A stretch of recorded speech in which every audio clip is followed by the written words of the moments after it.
Hi, my name is Sincerity Shopping Bags. I'm 27 and a half years old, and I'm a complete and utter pathetic excuse for a human being. My life is a total failure. And I'm going to tell you all about it because I crave judgment. Life has been cruel to me. I was doomed from the start. I never knew my biological father, and my birth mother died before I was born. I was adopted by a family of newts, but it wasn't long before they abandoned me in the woods, because I was unable to breathe underwater due to a devastating and incurable lack of gills, which brought great shame on my newt parents within the local community. I survived alone in the woods for approximately 39 long and arduous minutes, before I was finally found by a marine biologist who had got lost on his way to the ocean. He took me home, and we spent a magnificent 3 weeks together. But then tragedy struck once more. My newly adopted marine biologist father fell madly in love with an octopus, and one day he came home and announced to me that they were engaged to be married.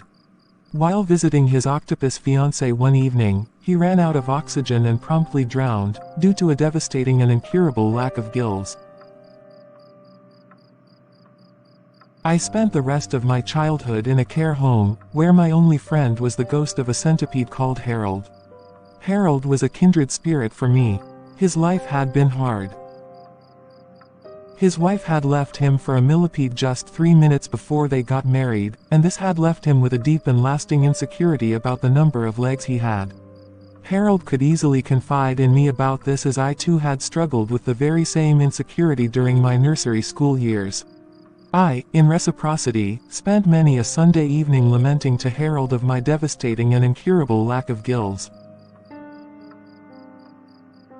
Thus, we formed a bond stronger than any I had ever dreamed of having before. But alas, on the morning of my 17-and-a-half birthday, Harold and the rest of the house ghosts were unceremoniously exorcised from the building by a deeply religious aerobics instructor.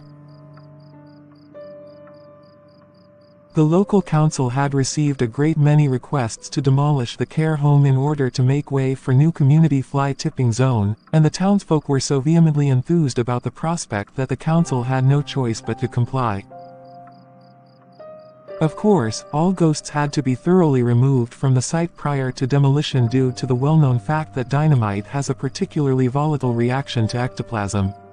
And so it was that my only friend was erased from existence, and my childhood home was blown to smithereens. Young, homeless and destitute, I was forced to go into the black market, importing illicit Kinder Surprise eggs to America.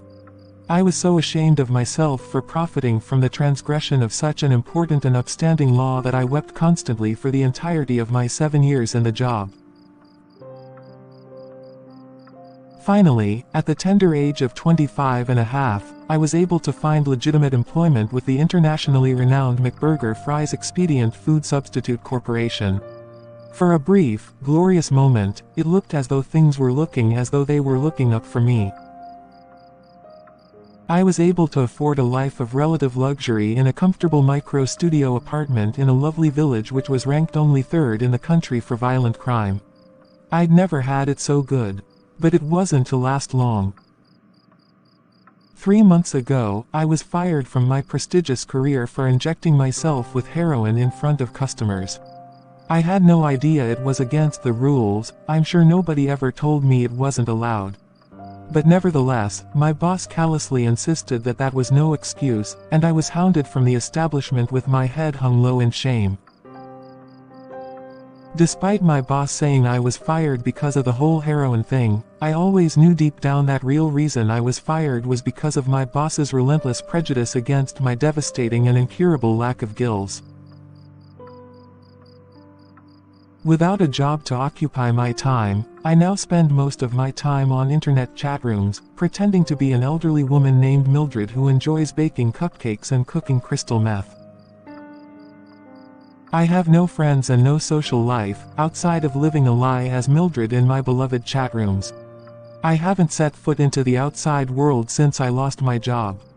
The only reason I have been able to remain in my luxurious micro-studio apartment is that my landlord believes that I have died and refuses to pay for a corpse removal service. I know there are others like me out there. Perhaps someone will see this video and relate to my all too common experiences.